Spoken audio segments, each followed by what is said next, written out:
না নাটক চালু, তো বাইরে যাবে বলে কিরকম করছে দেখো। কোথায় যাবি? চ তো বাইরে পটি করে আসি চ। ব্যাস চলে এসেছি ওকে নিয়ে বাইরে। এবার এটা হচ্ছে আমার প্রতিদিনের কাজ, প্রত্যেক দিন দুবেলা ওকে নিয়ে আসতে হবে বাইরে। এত বদমাস, উপরে ছাদে ছেড়ে রাখবো, ছাদে পটি করবো না, ওকে বাইরেই ঘুরতে হবে। বাইরে যে ওর কী আনন্দ হয় কী জানি, প্রত্যেক দিন বাইরে। চ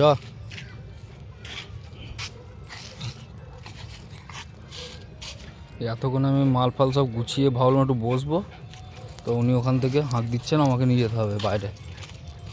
ছাদেই ছিল এতক্ষণ ছাড়া, কিন্তু ছাদে যাবে না।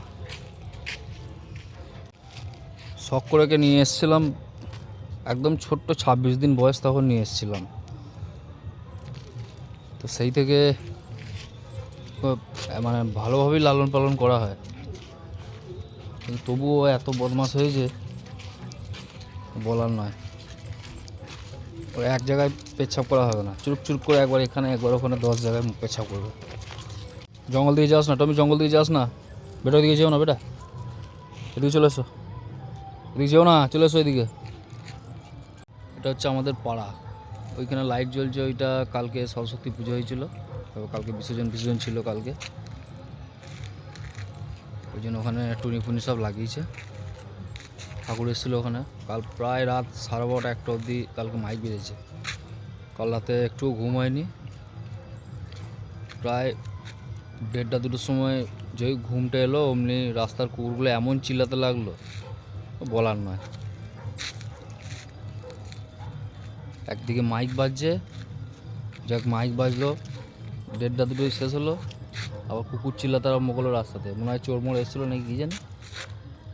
তো সেখানে আবার খানিকক্ষণ আধা ঘন্টার মতন যেই ঘুমটা ধরছে অমনি ব্যাস কুকুরে এমন চিল্লাচ্ছে ঘুমাতে পারছে।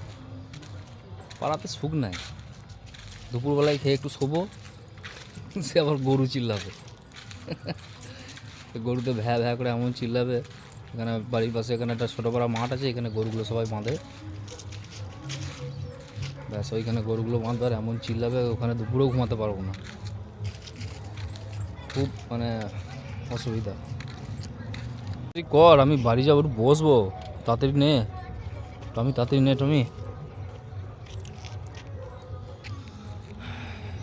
এই হচ্ছে, এইটা হচ্ছে আমার পাড়া,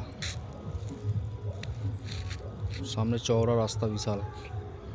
রাস্তাটা ছিল সরু পাড়া, কিন্তু আবার এই যে সরকারের রাস্তা করলো তাতে অনেকটা চওড়া হয়ে গেছে, প্রায় একটা ট্রাক্টর তো আরামসে ঢুকে যাবে যা চওড়া আছে। আর আমাদের পাড়াতে সরকারি ঘর অনেক পেয়েছে, এই একটা আছে, ওই একটা আছে, এই একটা হচ্ছে, এই একটা হয়েছে, এই একটা পেয়েছে, ওই একটা পেয়েছে, তারপরে এইদিকে হচ্ছে, অনেকগুলো সরকারি বাড়ি পেয়েছে এখানে। আমরা ভেবেছিলাম যে বাড়ির ওপরে যদি দুতলা একটা সরকারি ঘর পাওয়া যায়, তারপরে পরে ভাবলাম যে সরকারি ঘর তো ওদের সেরকমভাবে ওরা ইট সিমেন্ট সেরকম ওদের মজবুত অতটা হয় না,